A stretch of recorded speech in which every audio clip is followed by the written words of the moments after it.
Assalamualaikum student. Today we have lecture number 3 of tax policy. First of all, we will discuss the contents of the previous lecture.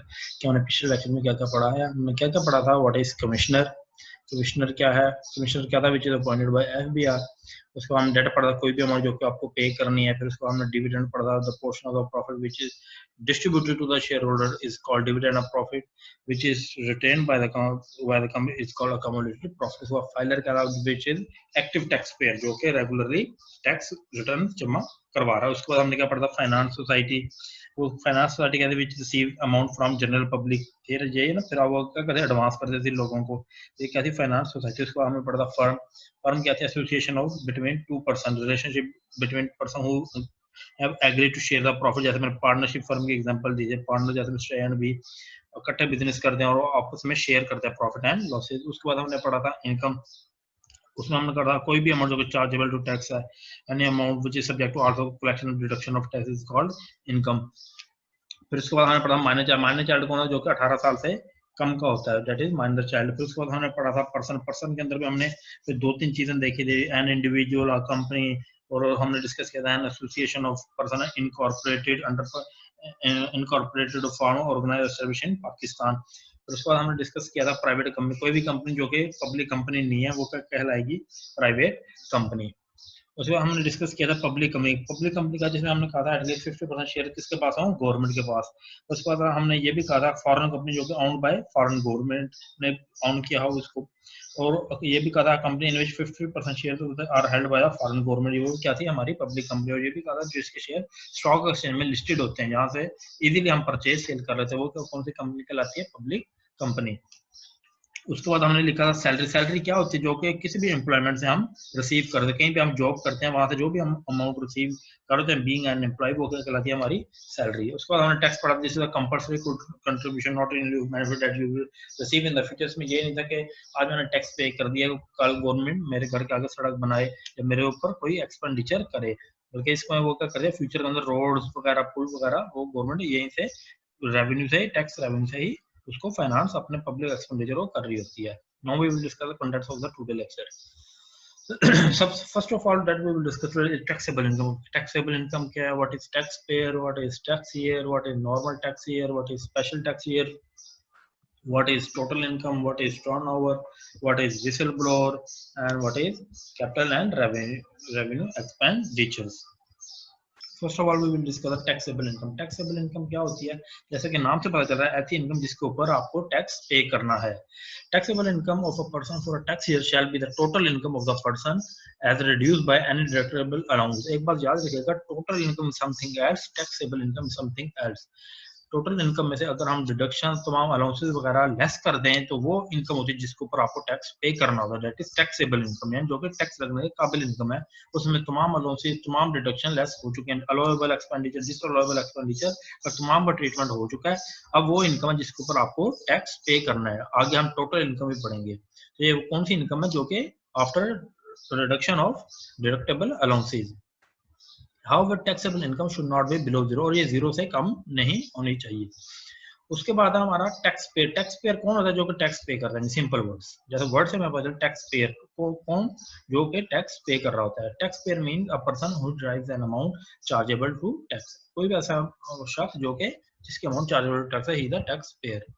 Any representative of a person who drives an amount chargeable to tax. कोई भी उस शख्स का representative, जो point A हमने discuss किया, उसका representative वो भी अमाउंट के भी क्या हो, अमाउंट चार्जेबल टू टैक्स होगी.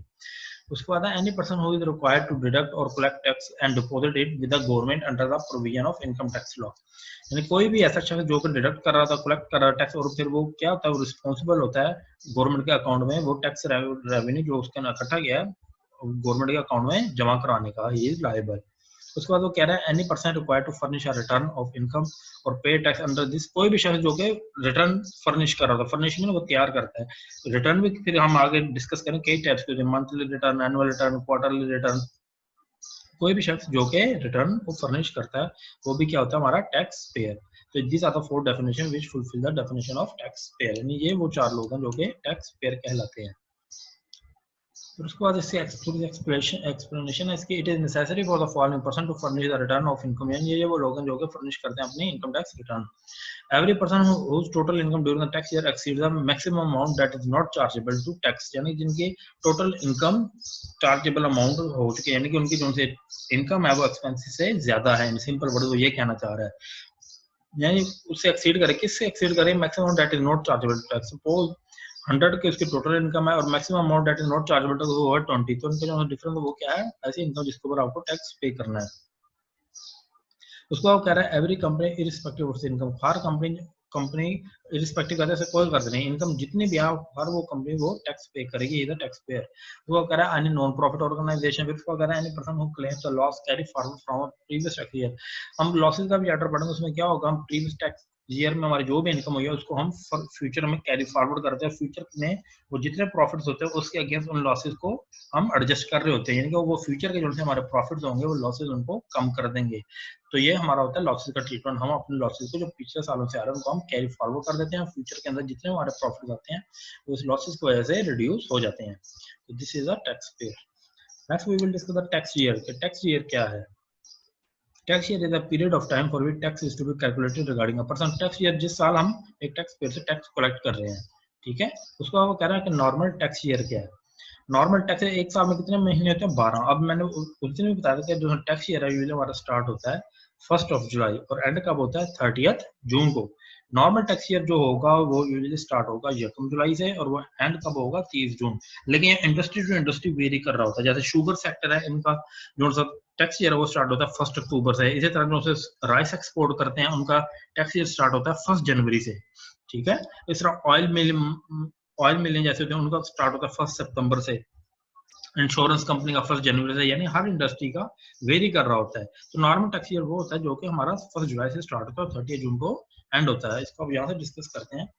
It is a period of 12 months ending on 30 June and is known by the calendar year in which ending date falls, यानी कि such a tax year is called normal tax year। यानी कि in simple वो ये कह रहा है जो कि 12 मंथ्स का पीरियड है जो कि स्टार्ट होगा 1 जुलाई को और एंड कब होगा? नेक्स्ट ईयर 30 जून में। एक्सप्लेनेशन में वो कह रहा है period starting on 1 July 2013 and ending on 30 June 2014 is a normal tax year and will be known as tax year 2014। एक बार याद रखना, कई स्टूडेंट्स को समझते हैं शायद टैक्स ईयर 2013 है, लेकिन टैक्स ईयर 2014 है, जब हमारा किस साल हमारा वो ईयर क्लोज हो रहा है 30 जून 2014 को। तो टैक्स ईयर कौन सा होगा? 2014। अगर आपसे पूछा था कि टैक्स ईयर 2014 क्या, तो उसके अंदर आप बताएंगे 12 मंथ्स पीरियड है, ये स्टार्ट होता है 1 जुलाई 2013 से और ये एंड होगा 30 जून 2014 को। तो this is a normal tax year. In some cases a normal tax year may be और लेस, हाँ ये भी हो सकता है नॉर्मल टैक्स ईयर है हमारा 12 माह से कम का। सपोज हमने बिजनेस न्यू स्टार्ट किया है, ठीक है, हो सकता है हमारा वो टैक्स ईयर 30 जून को तो एंड होना है, हमने बिजनेस स्टार्ट किया सपोज 1 सितंबर को या 1 अक्टूबर को, तो उसी अकॉर्डिंगली हमारे मंथ्स कम हो जाएंगे 12 से, यानी 8-9 बन जाएंगे। तो ये हमारा क्या होगा? This is tax year. ये भी हमारा क्या है? Normal tax year. यहाँ पे वो कह रहा है in some cases normal tax year may be of less than 12 months, less than 12 months का भी हो सकता है।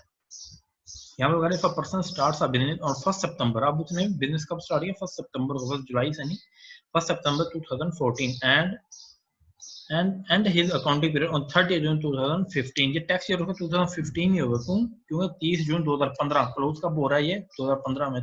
टैक्स ईयर कौन सा होगा? 2015। This period of 10 months will also be a normal tax year and will be a tax year 2015। उसके बाद वो कह रहा है the tax year of most of the persons fall under this category। ज्यादातर लोगों का यही हमारा यूजुअली टैक्स ईयर यही होता है हमारा, 1 जुलाई से जो स्टार्ट होता है और 30 जून को एंड ओवर होता है। उसके बाद है स्पेशल टैक्स ईयर। जैसे मैंने पहले बताया कुछ कंपनीज का डिफरेंट होता है, कुछ सेक्टर्स का डिफरेंट होता है। जैसे शुगर सेक्टर में होता है 1 अक्टूबर से स्टार्ट हो रहा होता है, ठीक है। अब यहाँ पे स्पेशल टैक्स यही होगा। In case of any person or class of person the board में specify a period of 12 months as their tax year. For example, in case of all companies manufacturing cotton textile, the board has specified that their tax year will commence on 1 अक्टूबर। अब ये इनका कब start हो रहा है? 1 अक्टूबर को और ये एंड होगा 30 सितंबर फॉलोइंग नेक्स्ट ईयर। यानी कि ये 1 अक्टूबर को स्टार्ट हुआ है और ये एंड होगा नेक्स्ट ईयर 30 सितंबर में। अब ये स्पेशल टैक्स ईयर है। तो अगर this period of 12 months is tax year for all companies again in जो कॉटन टेक्सटाइल के उनका भी कब स्टार्ट होता है टैक्स ईयर? 1 अक्टूबर से। जैसे हमारे शुगर और कॉटन टेक्सटाइल ऐसे सेक्टर जहाँ पे जिनका टैक्स ईयर स्टार्ट होता है 1 अक्टूबर से, एंड होता है 30 सितंबर को। The period of 12 months is a tax year for all companies again in cotton textile manufacturing. Such a tax year का स्पेशल टैक्स ईयर, ठीक है। नॉर्मल क्या था जो 1 जुलाई से स्टार्ट होगा 30 जून को एंड होगा। स्पेशल टैक्स ईयर कब होगा? जो कि 1 अक्टूबर को स्टार्ट हो रहा है, लेकिन ये भी जो इंडस्ट्री और इंडस्ट्री वेरी करेगा। अब शुगर और टेक्सटाइल का 1 अक्टूबर से स्टार्ट हो रहा है, 30 सितंबर को एंड हो रहा है। उसके बाद है टोटल इनकम के। टोटल इनकम क्या है? जैसे मैंने पहले बताया कि टैक्सेबल इनकम क्या थी, जिसमें से तमाम अलाउंसेस लेस हो चुके होते हैं। अब आपसे कोई भी पूछता है कि आपकी टोटल इनकम क्या, आप कहोगे मैं सैलरी भी, मैं जॉब भी करता हूँ, वहां से सैलरी लेता हूँ। फिर आप कहते हो मेरे पास प्रॉपर्टी भी है, मैंने वो किराए पे दी है, वहां से भी इनकम आ रहा है। वो मेरा बिजनेस भी है, वहां से मैं प्रॉपर्टी जनरेट कर रहा हूँ। मेरे पास शेयर्स भी हैं, वहां से मुझे कैपिटल गेन हो रहा है। आप कहोगे मेरे पास प्राइस बॉन्ड्स भी है, वहां से मुझे इनकम फ्रॉम अदर सोर्सेज भी है। तो तमाम वो सोर्सेज हैं जहाँ से आपको इनकम आ रही होती है। यहाँ से वो पढ़ रहा है the total income of a person for a tax year shall be the sum of the person income under each of the heads of income for the year. यानी इसके अंदर कौन कौन से हेड्स आ रहे हैं टोटल इनकम में। Following are the heads specified in the law for this purpose. First है सैलरी। इन टोटल इनकम के अंदर 5 हेड आएंगे। सैलरी होगी, इनकम फ्रॉम प्रॉपर्टी होगा, इनकम फ्रॉम बिजनेस होगा, capital gain and income from other sources. पहला क्या हमारा सैलरी। दूसरा है हमारा इनकम फ्रॉम प्रॉपर्टी, हम प्रॉपर्टी से भी रेंट वगैरह ले रहे होते हैं।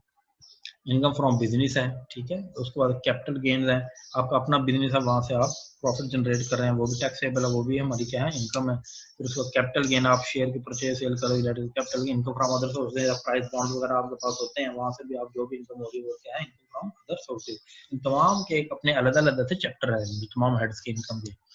उसके बाद है टर्नओवर के। टर्नओवर क्या है? टर्नओवर जैसे होता है हमारा सेल्स। इन सिंपल वर्ड्स ये वो नहीं है जो उनसे एम्प्लॉयज का टर्नओवर होता है कि एम्प्लॉयज किस तरह निकल रहे हैं।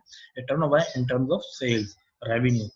Turnover means the gross receipts exclusive of sale tax and federal excise duty or any trade discount shown on invoices। यानी कोई भी टर्नओवर का क्या मतलब है? जो से हम रेवेन्यू इकट्ठा कर रहे थे, gross revenue excluding sale tax. Sale tax शामिल नहीं होगा। उसका अगर the gross fees for the renting, फिर अगर हम सर्विसेज प्रोवाइड करें उससे जो फीस हो रही है that is also a turnover. फिर उसका कह रहा है the gross received from the execution of contract. कोई भी हम कॉन्ट्रैक्ट जिसका हम फुलफिल करते हैं उसके अगेंस्ट हमें जो भी रिमिटेंसेस होते हैं, कोई भी रिसीट होती है, वो भी क्या है हमारा टर्नओवर है। नेक्स्ट वो कह रहा है कि विसल ब्लोअर क्या है? Whistle blower in simple words में जैसे ऑडिटर होते हैं, वो क्या करते हैं कंपनी का फ्रॉड हाईलाइट कर देते हैं, यहाँ पे समथिंग इज डूइंग रॉन्ग, यहाँ पे कुछ गलत हो रहा है, इसको दूर किया जाए, इसको रिमूव किया जाए। जैसे बीइंग एन ऑडिटर हम क्या करते हैं, हम ट्रू एंड फेयर व्यूज हमने देना होता है। जैसे विसल ब्लोअर क्या कहता है? विसल कहता है सीटी बजाना, यानी कि कहीं पे कंपनी का कोई ऑडिट की टैक्स इवेजन हो रही है। एक होती है टैक्स अवॉइडेंस, एक होती है tax evasion. Tax avoidance illegal होती है, टैक्स इवेजन होती है हमारी इलीगल। उसमें हम क्या करते हैं, हम तमाम इनकम को हम छुपा रहे हैं, कंसीलमेंट ऑफ इनकम कर रहे होते हैं, ठीक है ना। तो फिर विजिल ब्लोअर जो होता है वो इस चीज को हाईलाइट करता है कि कंपनी के अंदर कुछ रॉन्ग हो रहा है, हम अपनी इनकम को शो नहीं करवा रहे। Whistle blower is a person who reports concealments or evasion of income tax due to fraud, corruption, misconduct to competent authority who can take action against such a person or authority committing fraud, corruption और misconduct। यानी कि vigil blower को ना कोई भी ऐसा शख्स जो कि टैक्स अथॉरिटी को, एफबीआर को इन्फॉर्म करता है कि कंपनी के अंदर कंसीलमेंट ऑफ इंफॉर्मेशन हो रही है, कंसीलमेंट ऑफ इनकम हो रही है और टैक्स अवॉइडेंस, टैक्स एवेजन हो रही है। तो ये जितना फ्रॉड है, करप्शन ना मिसकंडक्ट है, किसको बता रहा है? कॉम्पिटेंट अथॉरिटी को। यानी विसल ब्लोअर को ना जो इन चीजों को हाईलाइट कर रहा होता है। उसके बाद हमारे पास capital and revenue expenditure. Capital revenue expenditure हम आपको इन सिंपल वर्ड ये बता दूं, कोई भी एक्सपेंडिचर हम करते हैं जिसका बेनिफिट हमें पता है ग्रेटर देन 1 ईयर है, दैट इज कैपिटल एक्सपेंडिचर। कोई भी ऐसा एक्सपेंडिचर जो हम करते हैं जिसका बेनिफिट हमें पता है लेस देन 1 ईयर है, दैट इज रेवेन्यू एक्सपेंडिचर, ठीक है। अब यहाँ पे वो कह रहा है there is a need to differentiate between capital and revenue expenditure. If the expenditure cause an increase in permanent assets then it is capital expenditure, and if the expenditure does not increase in permanent assets then it is revenue expenditure। कोई भी हमारे permanent assets के अंदर कोई भी expenditure करे, जैसे हमारे assets के बढ़ रहे हैं तो क्या होगा? Capital expenditure. हाँ, अगर वो एक्सपेंडिचर करने से हमारे assets इंक्रीज नहीं हो रहे तो वही एक्सपेंडिचर क्या कहलाएगा? Revenue expenditure.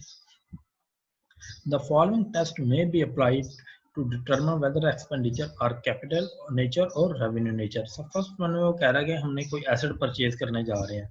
एसेट में भी हम देखेंगे आया कि हमने फिक्स एसेट परचेज किया या फ्लोटिंग एसेट परचेज किया। फिक्स एसेट हमने पता है इसका हमने बेनिफिट मोर देन 1 ईयर लेना है, तो ये होता है हमारा कैपिटल एक्सपेंडिचर। फिर होता है हमारे फ्लोटिंग एसेट। फ्लोटिंग एसेट ऐसे होते हैं जो कि हम परचेज कर रहे हैं, सेल कर रहे हैं, परचेज कर रहे हैं, इधर से ले रहे हैं, उधर दे रहे हैं, परचेज कर रहे हैं फॉर रीसेल पर्पज। हमने उसको बिजनेस के अंदर यूज नहीं कर रहे, हमने इधर से परचेज, जैसे हम ट्रेड होता है परचेज करते हैं फिर सेल करते हैं, वो होते हैं हमारे फ्लोटिंग एसेट, फ्लोट करते रहते हैं, यानी कि हम उनको अपने पास नहीं रखते, बल्कि हमारे पास फिक्स एसेट्स होते हैं, वो हमारे पास क्या होते हैं, डेट आर लोन्स एक्सपेंडिचर वगैरह, debt are capital expenditure.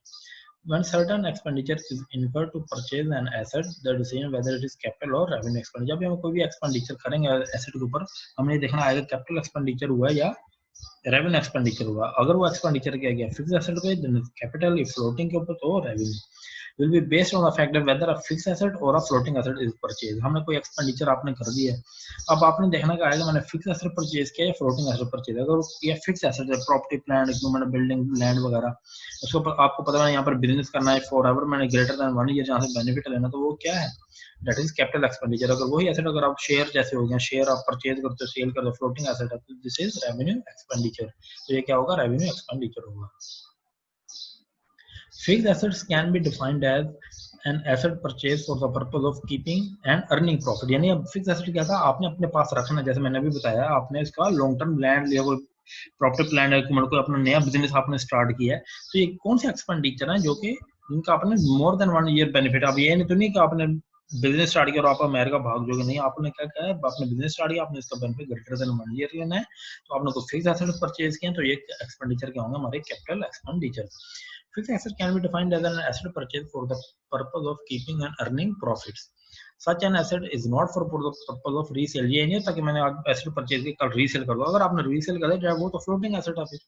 Such an asset is not for the purpose of resale in the normal course of business।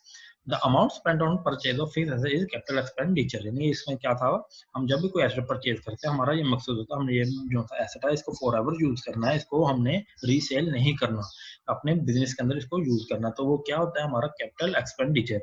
Next वो कहता है floating asset. Floating assets are those assets which an organisation purchases for resale on profit. आपने कोई भी floating asset purchase किया, जैसे share आपने purchase कर रहे हो, सेल कर रहे हो, परचेज कर रहे हो, सेल कर रहे हो, आपने उसको बिजनेस के अंदर इन्वेस्ट नहीं रख रहे, सिंपल आप क्या करो, परचेज सेल का आप काम करो, फ्लोटिंग हो रही है इसके अंदर, तो ये हमारा रेवेन्यू एक्सपेंडिचर होता है। Floating assets are those assets which an organisation purchases for resale on profit. उसके बाद वो कह रहा था amount spent on purchase of floating asset is revenue expenditure. सारे वाले जो भी अमाउंट हम स्पेंड करेंगे फ्लोटिंग एसेट वो कहलाएगी revenue expenditure. Revenue expenditure does not increase the efficiency of the firm. ये हमारे फर्म की एफिशिएंसी को इंक्रीज नहीं करता। अगर यही एक्सपेंडिचर फर्म की एफिशिएंसी को इंक्रीज करते हैं, उसको प्रोडक्टिव कैपेसिटी को इंक्रीज करते हैं, ये एक्सपेंडिचर क्या कहलाते हैं, कैपिटल एक्सपेंडिचर। उसके बाद इसके कुछ एग्जांपल हैं, example of capital expenditure. Expenditure incurred on the acquisition of fixed assets which are related. जो भी एक्सपेंडिचर हम फिक्स एसेट के ऊपर करेंगे, फिक्स एसेट को परचेज करते हैं, क्यों, वो हमारे अर्निंग कैपेसिटी को इंक्रीज करेंगे, हम उसको रीसेल पर्पस के लिए नहीं होगा, तो वो एक्सपेंडिचर हमारे क्या कहलाएंगे, कैपिटल एक्सपेंडिचर। कह रहा है expenditure income on the acquisition of fixed assets which are related to the business for the purpose of earning capacity and not for resale. अगर वो रीसेल के लिए तो फ्लोटिंग एसेट हो जाते हैं, वो हमारे रेवेन्यू एक्सपेंडिचर होता है। Such as land and building, plant and machinery, furniture, fixture, goodwill, patent right and copyright, ये वो तमाम है जो हमारे एक्सपेंडिचर है, कैपिटल एक्सपेंडिचर है।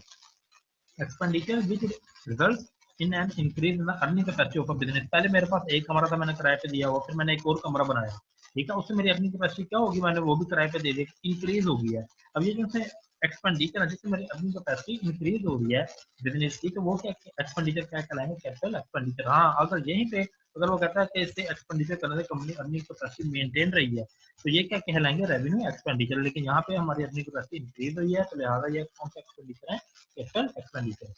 Money spent on improvement of existing asset so as to increase their life, reduce the cost. हमने money अपने एग्जिस्टिंग एसेट के ऊपर स्पेंड किया, जिससे क्या हुआ है, हमारी कॉस्ट ऑफ प्रोडक्शन रिड्यूस हो गई है और एसेट की लाइफ इंक्रीज हो गई है। Suppose for example conversion of hand return machine to power driven machine. पहले हमारे प्रोडक्शन 10 यूनिट करता था, अब हमने 20 यूनिट कर दिया है। इसके अलावा हमारे कॉस्ट ऑफ प्रोडक्शन भी रिड्यूस हो गया है, तो ये इंप्रूवमेंट हुई है एग्जिस्टिंग एसेट, ये भी एक्सपेंडिचर हम किए हैं। अब ये क्या कहलाएंगे, capital expenditure. So can expenditure incurred on extension and addition of existing fixed assets, for instance, cost of making addition to the building, furniture, machinery, motor vehicle। ये अभी जो मैंने अभी बात की है, पहले मेरे पास एक रूम है, मैंने एक और रूम बनाया, जिससे मैंने ये क्या हो रही है, एडिशन ऑफ द एसेट हो रही है, एक्सटेंशन से हमारी अर्निंग कैपेसिटी इंक्रीज हो रही है, तो ये भी क्या है, capital expenditure. Any expenditure which is incurred for raising capital money for business. हम अपना नया बिजनेस स्टार्ट करने जा रहे हैं, उसके हमने क्या पढ़ा, लोन लेंगे, फंड इकट्ठा करेंगे, उसको जो भी ट्रांजेक्शन कॉस्ट आएगी, जो भी कमीशन ब्रोकरेज कॉस्ट आएगी, कोई एजेंसी कॉस्ट आएगी, वो हमारी कॉस्ट के एक्सपेंडिचर हो क्या कहना है, capital expenditure. Any expenditure which is incurred for raising capital money for business such as commission, brokerage, pay to agent for arranging long-term discount on issue of shares and debentures. तो ये तमाम क्या है capital expenditure. उसके बाद revenue expenditure inter for the purpose of floating asset क्या होंगे asset for resale purpose such as cost of machinery raw material store required for manufacturing process. वो जो भी हम एक्सपेंडिचर करेंगे फॉर रीसेल पर्पस वो हमारे क्या कहलाएंगे रेवेन्यू एक्सपेंडिचर। उसके बाद वो कह रहा है all establishment and other day to day expense जो भी हमारे हो रहे हैं, जैसे हम घर वाइट वॉश करवा रहे हैं, कोई रेंट पे कर रहे हैं, सैलरी हमारी पे हो, ये स्टेशनरी वगैरह, ये तमाम क्या होते हैं हमारे डे टू डे एक्सपेंसेस होते हैं। इनको ये जो एक्सपेंडिचर होते हैं इनको हम कहते हैं रेवेन्यू एक्सपेंडिचर।